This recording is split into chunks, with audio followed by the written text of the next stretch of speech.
Hello and नमस्ते everyone, मैं आपका तरुण गुप्ता स्वागत करता हूं अपने YouTube channel decode wealth of happiness and wellness में।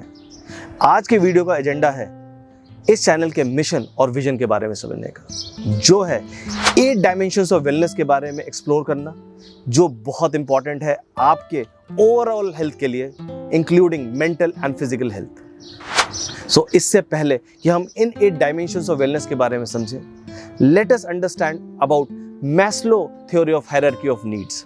सो मैस्लो एक साइकोलॉजिस्ट थे जिन्होंने एक थ्योरी दी थी हायरार्की ऑफ नीड्स के बारे में, जो ये बात करता है कि एक पिरामिड है जिसके अंदर आपकी जो नीड्स है वो एक नीड होने के बाद ही सेकंड नीड के बारे में आप सोच सकते हैं। सो लोअर ऑफ द पिरामिड में आपकी फिजियोलॉजिकल नीड्स होती है, लाइक आपका सोना, आपका ब्रीथ करना, आपका खाना, जो ये बेसिक रिक्वायरमेंट्स है, आप जब ये फुलफिल करते हैं तभी आप उसके ऊपर किसी और नीड के बारे में सोच सकते हैं। सेकेंड लेवल ऑफ नीड जो मैस्लो ने बताई वो थी नीड ऑफ सेफ्टी।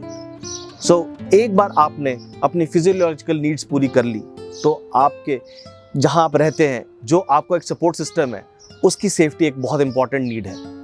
इन दोनों को हम बेसिक नीड्स के तरीके से भी उसको समझते हैं। जब ये 2 लेवल ऑफ नीड्स पूरी होती हैं, then we go to the third level of need in the pyramid, which is called as the need of love. हम आज की जिंदगी में ये एक रिलेशनशिप्स के बारे में बहुत एक इम्पॉर्टेंट चीज़ है। आपको लव और रिस्पेक्ट बहुत इंपॉर्टेंट है एक फ्रूटफुल लाइफ होने के लिए। सो जब ये 3 लेवल ऑफ नीड्स पूरी होती है तब आता है फोर्थ, विच इज एस्टीम।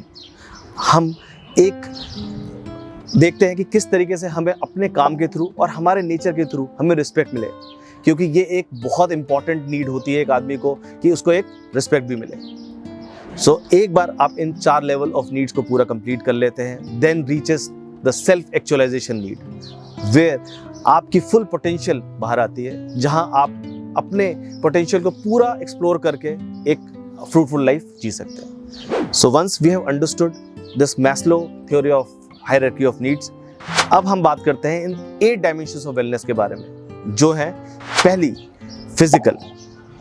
हम आज के दिन अपनी फिजिकल हेल्थ पे कितना ध्यान देते हैं, ये एक इम्पॉर्टेंट फैक्टर है एक अच्छी लाइफ जीने के लिए। हमें अपनी फिजिकल एक्टिविटीज़ को बहुत एक्टिव रखना है। अगर उसके लिए हमें इम्पॉर्टेंट है कि थोड़ी एक्सरसाइज करना है, हमें कहीं जिम जाना है, वॉक करना है, मे बी आप बाइसिकलिंग कर सकते हैं। आप को अपनी फिजिकल हेल्थ के लिए केवल फिजिकल एक्टिविटी के साथ साथ एक अच्छा न्यूट्रिशन भी लेना है। सो ये सारे फैक्टर्स पे अगर आप ध्यान दें तो आप अपने फिजिकल हेल्थ की तरफ काम कर सकते हैं। Second, spiritual awareness. ये डायमेंशन डिस्कस करती है आपके इनर सेल्फ के बारे में, सेल्फ केयर के बारे में, और आप कितना फील करते हैं कनेक्टेड नेचर से। आपको पर्पस ऑफ लाइफ समझ में आती है। एक बार अपने पर्पस ऑफ लाइफ समझा तो लाइफ में ये छोटी मोटी जो आपकी परेशानियां आती हैं, आप उसको इग्नोर करके आप अपने पर्पस ऑफ लाइफ की तरफ बढ़ सकते हैं। Third, social. आज की दुनिया में आपके साथ आपकी फैमिली और फ्रेंड्स का रिलेशनशिप बहुत इंपॉर्टेंट है। आप जो टाइम उनके साथ स्पेंड करते हैं, चीज़ें शेयर करते हैं, वो आपके एक मेंटल पीस देती है, आपको एक सुकून देती है। फोर्थ डायमेंशन है इमोशनल। ये इमोशनल डायमेंशन डिस्कस करती है आपके जो चैलेंजेस लाइफ में आते हैं, आप उसको कैसे कोप अप करते हैं, क्या आप उसको शेयर कर पाते हैं दूसरों से। अगर आप कर पाते हैं तो आप अपने इमोशनल हेल्थ को बेटर कर पाएंगे। सो फिफ्थ डायमेंशन है एनवायरनमेंट। एनवायरनमेंट डायमेंशन डिस्कस करती है आपके आसपास के एरिया में जहां आप रहते हैं, मे बी जहां आप काम करते हैं, वो एरिया कितना सेफ है, वहाँ के लोगों से क्या आपका कनेक्ट है, वो आपको एक positive frame of mind they सकता है। सो ये फैक्टर्स बहुत इंपॉर्टेंट है एनवायरनमेंट डायमेंशन को डिस्कस करने के लिए। 6th डायमेंशन है इंटेलेक्चुअल। इंटेलेक्चुअल डायमेंशन डिस्कस करता है न्यू लर्निंग्स के बारे में। आप नए स्किल्स को लर्न कर सकते हैं जो कि आपकी मेंटल स्टेट को भी स्टिमुलेट करेगा। सो अगर हम नई नई चीज़ें सीखते हैं, नई नई चीज़ों को एक्सप्लोर करते हैं जो आपको पसंद है, वो आपको ओवरऑल आपकी हेल्थ पे एक पॉजिटिव इम्पैक्ट डालेगा। 7th डायमेंशन है ऑक्यूपेशनल डायमेंशन। सो ऑक्यूपेशनल डायमेंशन डिस्कस करता है आपके वर्क प्लेस में आपका जो काम है वो कितनी सेटिस्फेक्शन आपको देता है, कितना पॉजिटिव फ्रेम ऑफ माइंड देता है। सो ये डायमेंशन इसके बारे में डिस्कस करता है।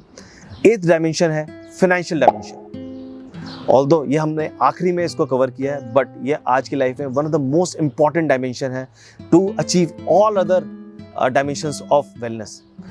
आज के टाइम में हमारी बेसिक नीड्स के लिए भी हमें कुछ ना कुछ फाइनेंसेस चाहिए। सो हमारे पास उतने फाइनेंसेस होना या हमारी फ्यूचर फाइनेंस प्लानिंग इतना होना चाहिए सो दैट हम और नीड्स के लिए, हम किसी और चीज़ के लिए हम स्ट्रेस ना लें, और हम अगर एक अच्छे फाइनेंशियल प्लानिंग करके चलेंगे तो हम फोकस कर सकेंगे rest of the dimension of the wellness में। सो हम इस चैनल पे कोलैबोरेट करेंगे वेरियस एक्सपर्ट्स से जो अपने इन सारे डायमेंशंस में एक्सपर्ट्स हैं, और उनको आपसे कनेक्ट करेंगे सो दैट आप ऑथेंटिक इन्फॉर्मेशन उनसे ले पाएँ और उस इन्फॉर्मेशन को यूज़ कर पाएँ अपनी लाइफ को बेटर बनाने में और इन 8 डायमेंशंस को बैलेंस करने में, जिसको मेरे टर्म्स है we also call it as wheel of wellness. So अगर any one of these dimension of wellness is not taken care well, then हमारी लाइफ स्मूथ नहीं चल पाएगी। So let us work together and आप support करें। We will bring you one of the best information from all the experts in this dimensions. तब तक आप अपना पूरा ध्यान दें और इन 8 डायमेंशंस पे काम करें और अपनी लाइफ को फ्रूटफुल और एक फुलफिलिंग लाइफ की तरफ अग्रसर हों। Thank you very much.